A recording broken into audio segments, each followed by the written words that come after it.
Miércoles 29 de noviembre de 2023. Tres mensajes del Evangelio de hoy, tomado del Evangelio de San Lucas, capítulo 21, versículos del 12 al 19.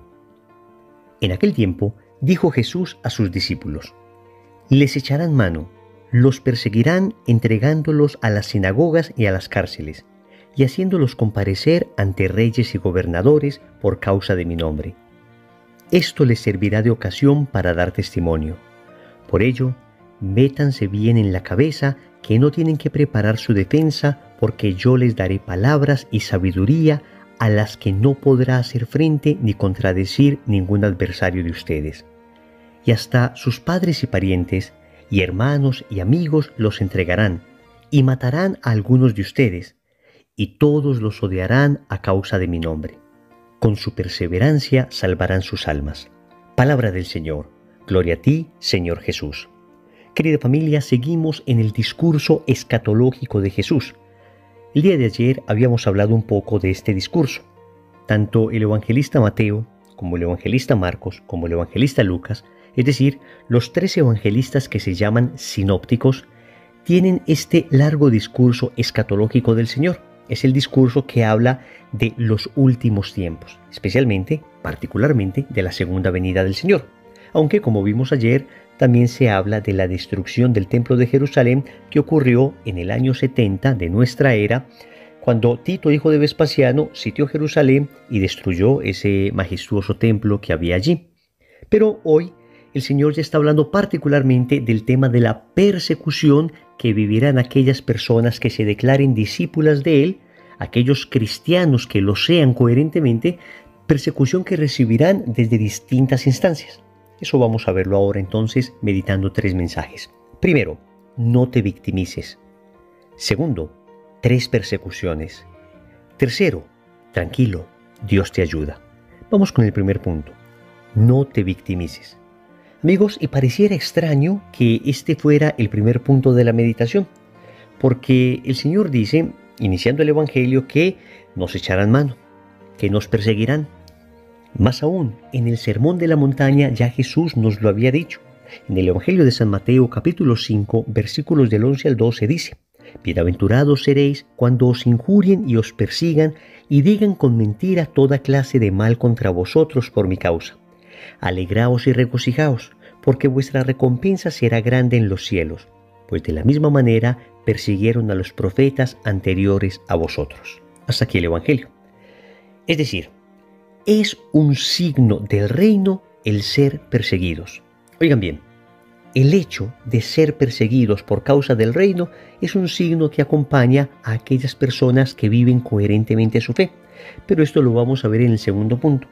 Lo que les propongo meditar en ese primer punto es la diferencia que hay entre persecución y victimización.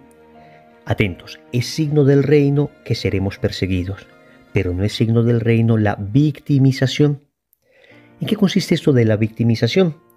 Consiste en no hacerme responsable de las consecuencias de mis actos. Y entonces, cuando hago algo que merece una reprensión, o hago algo cuya consecuencia va a ser un ataque directo hacia mi persona, entonces me victimizo. Es decir, en vez de asumir la responsabilidad de lo que hice, empiezo a decir que me están atacando injustamente, que es por ser católico, que es por estar en grupos de oración, que es por esta o aquella razón. Victimizarse. Es decir, no hacerme responsable de mis actos y de las consecuencias de ellos y remitir la responsabilidad a otras personas. Familia, esto lo estamos haciendo desde el inicio de la creación. ¿Se acuerdan cuando Adán y Eva pecaron? ¿Recuerdan cuando Dios le preguntó a Adán si es que acaso había comido del fruto que él le había prohibido? La respuesta de Adán fue realmente triste, pura victimización. Adán le dice: la mujer que tú me diste me dio y comí. Esta misma mujer había sido llamada por Adán hueso de mis huesos y carne de mi carne, así cuando la vio toda hermosa. Pero después del pecado, entonces la culpa era de Eva. En el fondo la culpa era de Dios, según Adán, porque si tú no me hubieras dado esa mujer, en la lógica de Adán, yo jamás hubiera pecado. ¿Ven? La victimización. Entonces es importante que lo primero que nosotros reflexionemos en el momento en que recibamos una persecución, un ataque, una crítica, alguna palabra que no nos guste, lo primero es reflexionar dentro de nosotros si esto que estoy recibiendo es consecuencia de alguna mala acción que yo haya hecho. Atentos, con esto tampoco estoy diciendo que el hecho de que uno cometa algún error justifique los atropellos, los abusos y realmente reacciones desproporcionales. Lo que estoy diciendo es que en ocasiones simplemente cuando nos exigen que asumamos las consecuencias de lo que hemos hecho, nos victimizamos. Empezamos a decir que es persecución y empezamos a decir que la culpa es del otro. No, amigos, el reino, repito, sufre persecución, pero no victimización. Ahora bien, cuando reflexiono en conciencia y me doy cuenta que estos ataques que recibo no son consecuencia de acciones que yo he hecho, entonces podemos y debemos exigir justicia y debemos visibilizar también las persecuciones. Y esto nos lleva al segundo punto. Segundo, 3 persecuciones. Amigos, el Evangelio nos habla de 3 tipos distintos de persecuciones. El Señor dice que seremos perseguidos en las sinagogas, que seremos perseguidos por los reyes y gobernantes y que seremos perseguidos por los padres y por parientes. Vamos a ver. Naturalmente, cuando un cristiano vive de forma coherente, cuando se enseña el Evangelio tal como es, entonces esto sí que levanta ampolla. Esto necesariamente trae algún tipo de persecución, porque el Señor dice que nosotros somos la sal de la tierra. ¿Y qué sucede cuando la sal se deposita en una herida? Amigos, simplemente arde. El Señor dice que nosotros somos la luz del mundo. ¿Y qué sucede cuando una luz potente se enciende en un cuarto completamente oscuro? Esto encandila los débiles ojos de las personas habituadas a la oscuridad. Es lo que sucede cuando una persona inicia su proceso de conversión. Se convierte en sal. Y en ocasiones, sin siquiera hablar, la vida de este neoconverso, la vida de esta persona que ahora intenta ser coherente, que ahora intenta caminar hacia la santidad, es como sal en la herida del pecado del otro. Es como luz en la ceguera del otro. Y por eso el otro se siente atacado y naturalmente va a responder con agresividad, con persecuciones. Esto es lo que sucede. Por eso, amigos, siempre, si vivimos coherentemente nuestra fe, terminaremos recibiendo algún tipo de persecución. Y entonces el Señor habla de persecuciones en la sinagoga. ¿Qué era la sinagoga en el siglo I? Era una institución religiosa. Entonces, son las persecuciones que se reciben en el ámbito religioso. Amigos, lo triste es que en ocasiones las críticas más mordaces que recibiremos son las críticas que surgen dentro del seno de la misma iglesia. Y atentos, cuidado que puede que nosotros seamos de esos que estemos criticando a otros y empecemos a perseguir a otros. Esta es la triste realidad. Recordemos el caso de Bartimeo, este ciego que gritaba en medio del camino a Jesús: Hijo de David, ten compasión de mí. Y recordemos cómo un grupo de los que iba con Jesús se fue a decirle a Bartimeo: cállate, no sigas gritando. Fue a desanimarlo. Es natural que suceda que en la iglesia crezca el trigo junto con la cizaña. Y esa cizaña en ocasiones nos quiere ahogar. Amigos, sí, es cierto. Uno esperaría que en los grupos de oración, en las parroquias, en nuestras comunidades cristianas, en nuestras diócesis, pues todo el mundo fuera santo y que entre todos nos ayudáramos. Pero déjenme decirles que aún los santos sufrieron tremendas persecuciones, persecuciones intraeclesiales. Grandes santos perseguidos por grandes obispos también, paradójicamente. Es la realidad y debemos asumirla con valentía y debemos saber que el Señor nos acompaña. Pero tal vez las persecuciones más fuertes vienen de afuera y es el segundo tipo de persecución. El Señor dice que reyes y gobernantes nos perseguirán y aquí se refiere entonces al ámbito civil. ¿Y qué son aquellas leyes que están atentando contra la dignidad de la persona, contra la vida, contra la familia, contra la libertad religiosa? ¿Qué son estas leyes sino una persecución directa a la moral y a la fe cristiana? Sí, queridos amigos, lo palpamos y en la medida en que el mundo se descristianice más, estas leyes y estas persecuciones se radicalizarán. Ya lo palpa uno en las redes sociales. no es sino entrar a Twitter, una red social por lo demás que es bastante compleja. Hay una tremenda toxicidad de odio, de resentimiento, de rabia allí. No digo que los cristianos no debamos estar allí, me parece al contrario que debemos hacer presencia para hacer luz en medio de esa tiniebla, pero no podemos responder al odio con odio, sino al odio con amor. No podemos responder a las persecuciones, a las críticas, a las calumnias con la misma moneda. No podemos convertirnos en lobos, sino que somos ovejas en medio de lobos. Así decía San Ireneo de León, que cuando nosotros nos convertimos en lobos, entonces Jesús deja de ser nuestro pastor, porque el pastor no pastorea lobos, sino ovejas.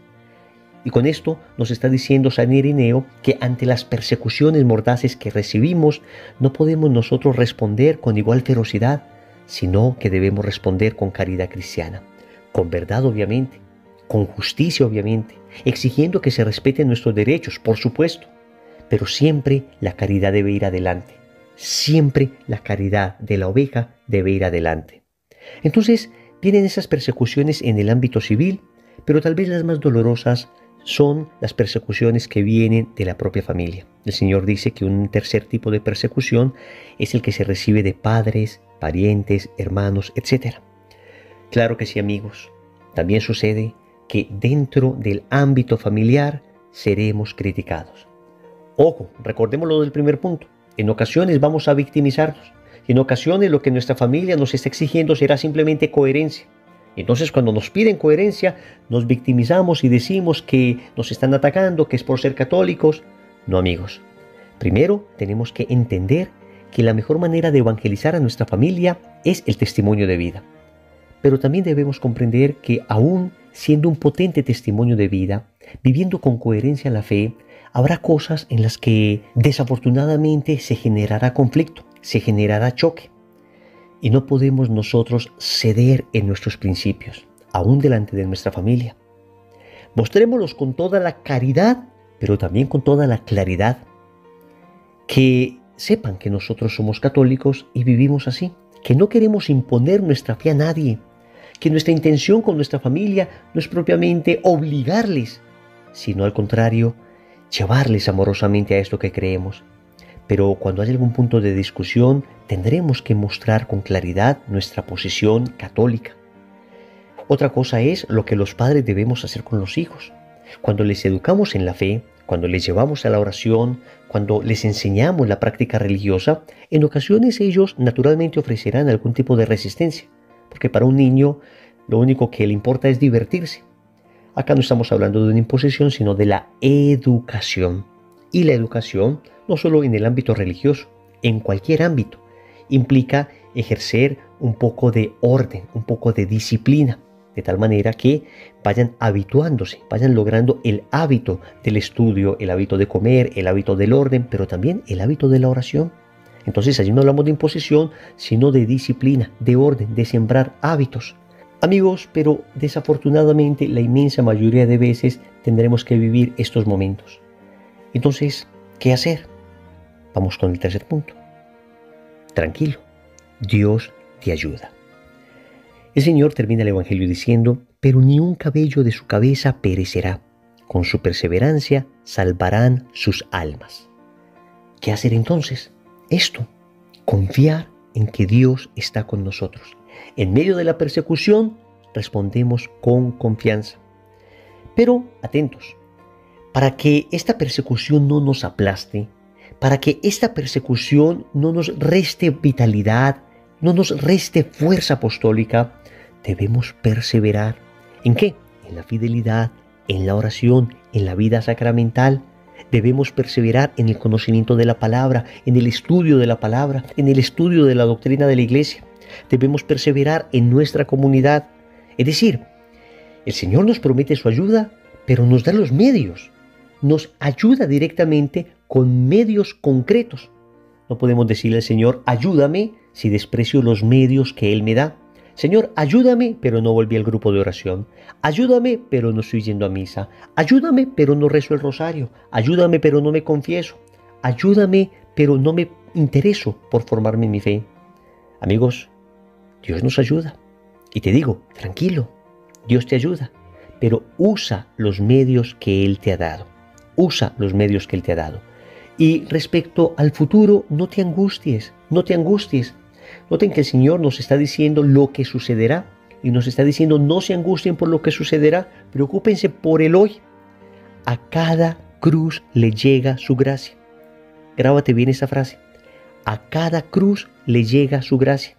Hay personas que viven demasiado preocupados por las cruces del futuro, por lo que sucederá, y dejan de cargar las cruces del presente por angustiarse y desgastarse pensando en las cruces del futuro. De hecho, algún santo decía que muchas cruces del futuro son del demonio. Es decir, son distracciones que el enemigo nos pone para que no asumamos la cruz presente. No estoy diciendo que no debamos prever de alguna manera lo que va a suceder, que no nos debamos preparar para lo que viene. A lo que me refiero es a que, finalmente, si vivimos coherentemente hoy, si vivimos fielmente hoy, entonces la fidelidad de hoy me preparará para la perseverancia de mañana. Oremos. Amado Señor, lo primero que quiero hacer hoy es pedirte perdón por todas las veces en que me he victimizado, por todas las veces en que he creído que son ataques, lo que en realidad son simplemente consecuencias de mis malas acciones. Y hoy asumo con valentía estas consecuencias y dejaré de victimizarme y empezaré, Señor, a hacerme responsable por mis acciones. Pero también te quiero suplicar ayuda para los momentos de persecución, aquellos que no son producto de lo que he hecho, de las cosas en que he fallado, sino aquellas persecuciones que son producto de mi fe, del hecho de creer en ti. Señor, sabes que las he tenido y las tendré todavía mayores, pero sé también que tu gracia me basta. Sé que tú estás conmigo, sé que si tú me acompañas, no desfalleceré. Sé, Señor, que tú me darás la fuerza de resistir. Señor, dame lo que me pides y pídeme lo que quieras. Amén. Recordemos entonces, primero, no te victimices. Segundo, 3 persecuciones. Tercero, tranquilo, Dios te ayuda. Compromiso. Vamos a orar en el rosario de hoy por los cristianos perseguidos en el mundo. En el nombre del Padre, y del Hijo, y del Espíritu Santo. Amén.